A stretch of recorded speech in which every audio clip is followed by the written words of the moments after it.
Hello students, good afternoon. जैसे ही कल हमने रिफ्लेक्शन तक पढ़ लिया था, लॉज ऑफ रिफ्लेक्शन बताए गए थे आपको। Angle I equals to angle R होता है और इंसिडेंट रे, रिफ्लेक्टेड रे और नॉर्मल तीनों एक ही प्लेन में लाई करते हैं। उस पर 2 क्वेश्चन मैंने छोटे से लिए हैं और इससे ज़्यादा क्वेश्चन हो भी नहीं सकता। ये कोई एक प्लेन मिरर है और ये रे जो है वो आकर के इस पर इंसिडेंस होती है, ठीक है। अब एंगल जो है वो मिरर और रे के बीच का एंगल दे रखा है 30 डिग्री। आपको बताना है एंगल ऑफ रिफ्लेक्शन कितना होगा, ठीक है। तो सबसे पहले आप क्या करेंगे, परपेंडिकुलर ड्रॉ करके इसका आई निकालेंगे। आई निकालने के बाद जो आई आएगा वही आर होगा, है ना। फिर सेकंड क्वेश्चन मैंने ले रखा है, ये प्लेन मिरर है, इंसिडेंट रे यहाँ पर इंसिडेंट हुई, फिर यहाँ से रिफ्लेक्ट हो गई, ठीक।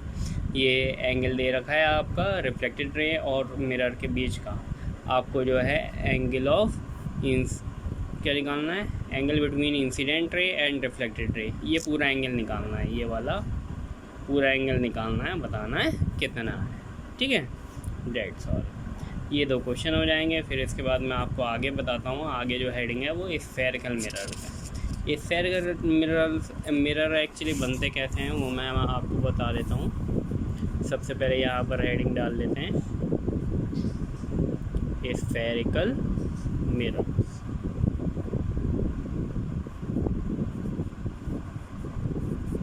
ठीक। इसके बाद देखिए हम क्या करते हैं, हम सीधे सीधे बताते हैं कि स्फेरिकल मिरर बनते कैसे हैं। ये कोई गिलास का एक स्फेयर था, ठीक है ना। गिलास का है, ये पूरा गिलास है हमारा, ट्रांसपेरेंट गिलास। उसमें से हमने क्या किया, यहाँ से कट कर दिया और यहाँ से कट कर दिया, ठीक है। तो जो हमारी सरफेसेस बन गई वो हमारी मिरर के रूप में बन जाएंगी। ये उठा करके यहाँ पे हमने रखा, ठीक। और हमने इसके पीछे वाली सरफेस पे जो है वो पॉलिश कर ली, ठीक। तब ये जो है हमारा बन जाएगा, क्या बन जाएगा, रे जो है वो इधर आकर के रिफ्लेक्ट होने लगी एंड सो ऑन, है ना। क्योंकि रेज रिफ्लेक्ट हो रही हैं तो इन्हें हमने बोला है कॉनकेव मिरर, ठीक। ऐसे ही ये वाला जो पार्ट था, ये वाला पार्ट हम यहाँ पर ला करके रख रहे हैं। ये वाला पार्ट हमारा ऐसे था, ठीक। अब हम इसमें जो है वो इधर पॉलिश करेंगे, ठीक। तब क्या होगा, तब ये वाली जो सरफेस होगी ये वर्किंग सरफेस कहलाएगी, है ना। रे इधर आकर के इधर जाएगी एंड सो ऑन। तो इस टाइप के मिरर को बोलते हैं हम कॉन्वेक्स मिरर, ठीक है। सॉरी, रे मैंने गलत बना दी, यहाँ पर रे आकर के इधर रिफ्लेक्ट हो, ठीक। कॉन्वेक्स मिरर की बात करते हैं।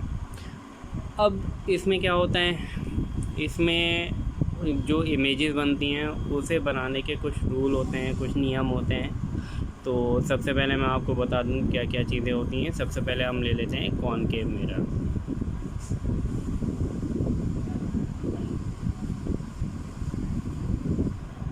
कॉनकेव मिरर, हाँ। तो कॉनकेव मिरर हमने जैसे कि बताया है कि कॉनकेव मिरर इस टाइप का होता है। इसकी बल्जिंग आउट जो सरफेस है उस पे जो है वो पॉलिश की हुई होती है और अंदर वाली सरफेस जो है वो रिफ्लेक्शन का काम करती है, ठीक है। तो इसमें ये बताया गया था, ये जो सरफेस, ये जो पूरा हो रहा है, ये जो हमारा जिस स्फेयर से ये काटा गया है वो पार्शियली एक स्फेयर बना लेते हैं। स्फेयर का एक सेंटर भी रहा होगा, है ना। तो इस सेंटर को हम सी से डिनोट करते हैं और ये हमारा कहलाता है सेंटर ऑफ कर्वेचर। क्या कहलाता है, सेंटर ऑफ कर्वेचर, ठीक। सेंटर से जाने वाली जो लाइन होती है, जो मिरर पे जाकर के कट करती है, उसे हम बोलते हैं pole of the mirror. P से नोट करते हैं, इसे हम बोलते हैं पोल ऑफ द मिरर, ठीक।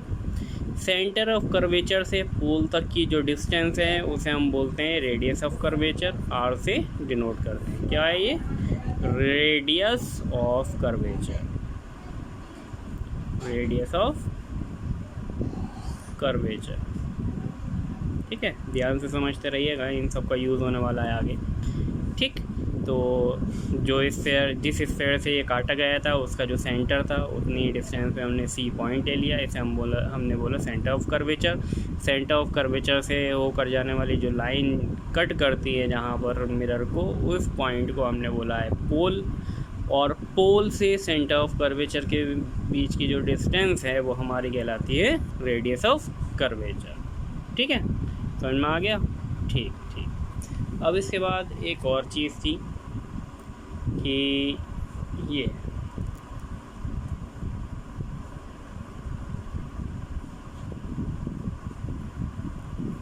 है हमारा, तो सनलाइट ले लेते हैं। मान लेते हैं सनलाइट की रेज़ आ रही है, बहुत सारी रेज़ आ रही है, एक ये आ रही है, एक ये आ रही है ना, एक ये आ रही है, ये सारी की सारी सनलाइट हैं।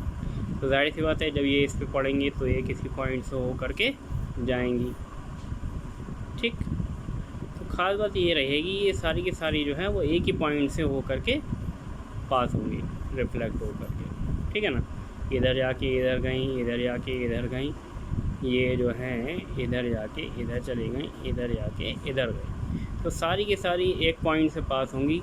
ये जो रेज़ कहलाती हैं ये पैरेलल रेज़ कहलाती हैं, क्योंकि सन जो है वो बहुत ज़्यादा दूर है। दूर से आने वाली जितनी भी लाइट रेज़ होती हैं वो सारी की सारी पैरेलल मानी जाती हैं। तो पैरेलल रेज़ आफ्टर रिफ्लेक्शन जिस कॉमन पॉइंट से पास होती हैं उसे हम बोलते हैं फोकस ऑफ द मिरर,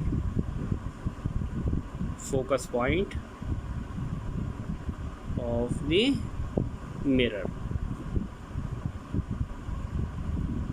ठीक, अब फोकस से पोल तक की जो डिस्टेंस होती है ये समझ में आ रहा है ना। फोकस से जो पॉइंट तक की जो डिस्टेंस होती है उसे हम बोलते हैं फोकल लेंथ, फोकल लेंथ, और इसे स्मॉल f से डिनोट करते हैं। ठीक है, ठीक। अब इमेज बनाने के कुछ और रूल भी होते हैं, जैसे कि मैं आपको बता दूं, कोई हमारा वो है, पहले कर्वेचर बना लेते हैं। ये हमारा मिरर है,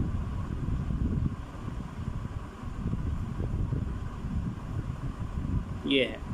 ठीक, तो इसका सबसे पहले तो हमें क्या पता होना चाहिए, सेंटर पता होना चाहिए। ये मान लेते हैं ये सेंटर है इसका। ठीक है, तो जब रे आकर के इस पर पड़ती है ये इंसिडेंट रे कहलाती है।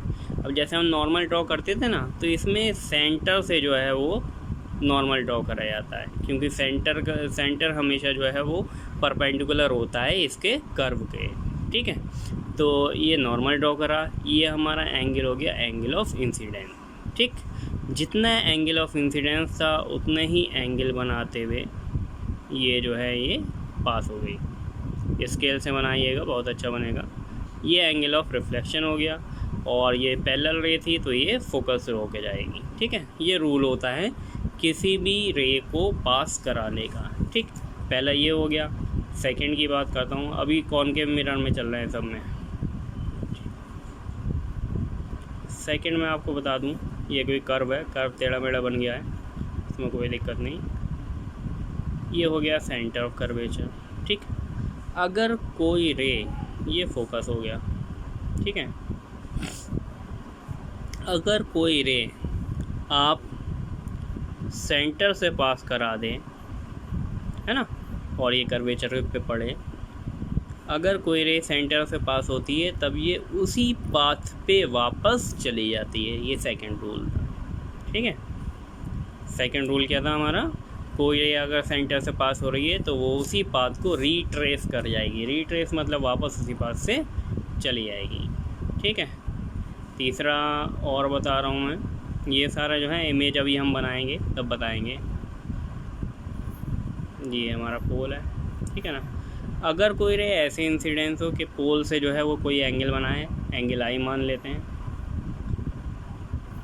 अब सेंटर ये था तो जो नॉर्मल होगा वो यही हो जाएगा। ये हमारी क्या कहलाती है, प्रिंसिपल एक्सिस कहलाती है, प्रिंसिपल एक्सिस। ठीक है, ये हमारा नॉर्मल हो गया, नॉर्मल से आर बनाते हुए ये पास हो जाएगी। ठीक, अगर कोई रे पोल से किसी एंगल पे पड़ती है तब ये उतना ही एंगल बनाती हुई पास हो जाती है, क्योंकि जो नॉर्मल होता है वो सेंटर से वही प्रिंसिपल एक्सिस जो है वो नॉर्मल का काम करने लगती है। ये हमारे रूल थे जिससे हम इमेज फॉर्मेशन बताएंगे, अब कल ही बताएंगे फ़िलहाल। तो आज ये रूल जो है वो आप लोग पढ़ के रखिए और जो 2 क्वेश्चन दिए हैं वो करिएगा।